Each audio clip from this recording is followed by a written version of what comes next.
Breaking news చూస్తున్నాం. నెల్లూరు జిల్లా కోలగట్ల సమీపంలో రోడ్డు ప్రమాదం చోటు చేసుకుంది. అనంతపురం నుంచి నెల్లూరు వైపు వెళ్తున్న ఆర్టీసీ బస్సు ఎదురుగా వచ్చిన లారీని తప్పించిపోయి అదుపు తప్పి బోల్తా పడింది. ప్రమాద సమయంలో బస్సులో 22 మంది ప్రయాణికులు ఉండగా అదృష్టవశాత్తు పెద్ద ప్రమాదం తప్పింది. ఈ ఘటనలో అందరూ సురక్షితంగా బయటపడగా ముగ్గురికి మాత్రమే స్వల్ప గాయాలయ్యాయి. సమాచారం అందుకున్న వెంటనే ఎస్ఐ రాజేష్ ఘటనా స్థలానికి చేరుకొని పరిస్థితిని సమీక్షించారు. ఘటనా స్థలాన్ని పరిశీలించిన డీఎస్పీ వేణుగోపాల్ ప్రమాద ఘటనా వివరాల గురించి అడిగి తెలుసుకున్నారు. బ్రేకింగ్ న్యూస్ చూస్తున్నాం. నెల్లూరు జిల్లా కోలగట్ల సమీపంలో రోడ్డు ప్రమాదం చోటు చేసుకుంది. అనంతపురం నుంచి నెల్లూరు వైపు వెళ్తున్న ఆర్టీసీ బస్సు ఎదురుగా వచ్చిన లారీని తప్పించబోయి అదుపు తప్పి బోల్తా పడింది. ప్రమాద సమయంలో బస్సులో 22 మంది ప్రయాణికులు ఉండగా అదృష్టవశాత్తు పెద్ద ప్రమాదం తప్పింది. ఈ ఘటనలో అందరూ సురక్షితంగా బయటపడగా ముగ్గురికి మాత్రమే స్వల్ప గాయాలయ్యాయి.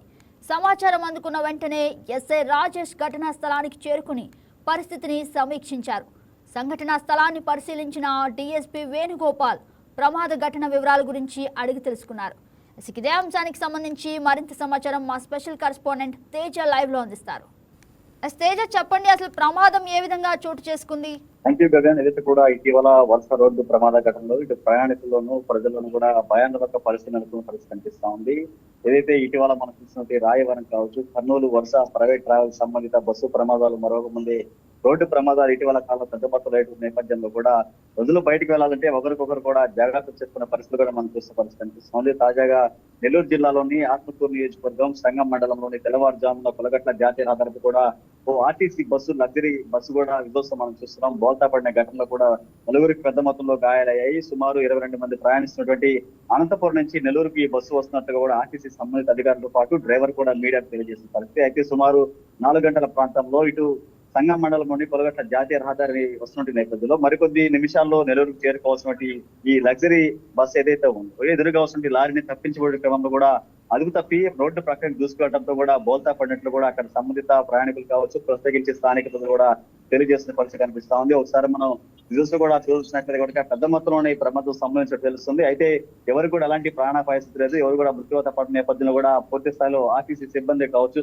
తోటి ప్రయాణికులు కూడా ఊపిరి పీల్చుకున్న పరిస్థితి కనిపిస్తా ఉంది. అయితే తెల్లవారుజామున కావడం ప్రత్యేకించి ఇటు మనం చూస్తుంటే ఈ జాతీయ రహదారిపై పెద్ద మొత్తంలో నిత్యం ప్రమాదాలకు నిలవ ప్రాంతం నుంచి చెప్పుకోవచ్చు. పెద్ద మొత్తంలో రోడ్డు ప్రమాదాలు కూడా ఎక్కువ సంభవిస్తున్న నేపథ్యంలో స్థానిక పోలీసులు కూడా ఎప్పటికప్పుడు ప్రత్యేక పికెట్లు ఏర్పాటు చేసి ప్రమాద నివారణ కూడా అనేక చర్యలు చేపడుతుందని చెప్పేసి వైపు పోలీస్ శాఖ అధికారులు తెలియజేసినప్పటికీ మాత్రం వరుస ప్రమాద ఘటనలు ఆయా ప్రాంత వాసులు కూడా భయాందోళన గురి చేసి కనిపిస్తా ఉంది. అయితే అనంతపురం నుంచి నెల్లూరు కోసం లగ్జరీ బస్సు సుమారు తెల్లవారుజామున 4 గంటల ప్రాంతంలో ఎదురుగా వస్తుంటే లారీని తప్పించిపోయే క్రమంలో కూడా ప్రమాదానికి ప్రధాన కారణం ఏంటి?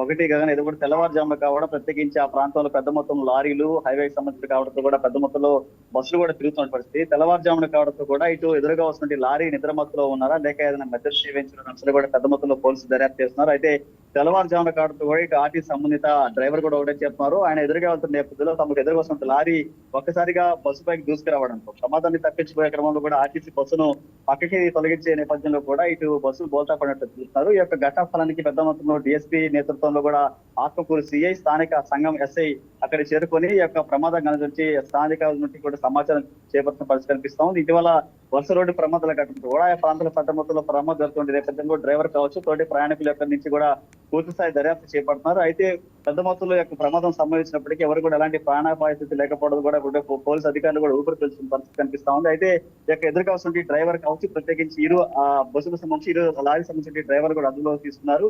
ఈ యొక్క ప్రమాదం గురించి పూర్తి వివరాలు కూడా వారి వద్ద నుంచి సేకరించే పరిస్థితి కనిపిస్తా ఉంది. మొత్తంగా నలుగురికి మాత్రం తీవ్ర గాయాలవడంతో స్థానికున్నటువంటి ఆత్మకూరు ప్రభుత్వ ఆసుపత్రి తరలించి వారికి మెరుగైన వైద్యం అందిస్తున్న పరిస్థితి కనిపిస్తుంది. మిగిలిన వారిని మాత్రం అక్కడ స్థానిక వస్తున్న మరొక బస్సు ద్వారా వారికి గమ్యస్థానానికి చేర్చారు. అయితే యొక్క వరుస ప్రమాద ఘటనలపై వైపు ప్రైవేట్ ట్రావెల్స్ లో ప్రయాణించాలంటే మాత్రం ఇలాంటి ప్రమాద ఘటనలు జరుగుతున్న నేపథ్యంలో ప్రయాణికులు మాత్రం పెద్ద మొత్తంలో గమ్యస్థానాలు చేరేందుకు వైపు ఆర్టీసీని కూడా ఆశ్రయిస్తున్నారు. అయితే ఇలాంటి ఆర్టీసీ బస్సుల్లో సురక్షిత ప్రయాణం ఉంటుందని చెప్పేసి కొంతమంది భావిస్తున్నప్పటికీ మాత్రం ఇలాంటి ప్రమాదాలు మాత్రం ఆర్టీసీలో బస్సులో ప్రయాణించడం కానీ మరోవైపు ఇటు ప్రజలు కూడా భయాందోళన పరిస్థితి కనిపిస్తున్నాయి. ఏదేమైనప్పటికీ నేడు తెల్లవారుజామున చోటు చేస్తుంది వరుస ప్రమాద ఘటనలపై కూడా పూర్తి స్థాయిలో ఇటు జిల్లా ఆర్టీసీ సంబంధిత అధికారులు కావచ్చు, ప్రత్యేకించి పోలీసు శాఖ కూడా ఇలాంటి ప్రమాద నివారణ కూడా అనేక చర్యలు చేపట్టేందుకు కూడా వాళ్ళు జాగ్రత్తలు తీసుకోండి అని చెప్పేసి కూడా తెలియజేస్తున్న పరిస్థితి కనిపిస్తుంది. Right Teja, thank you for the update.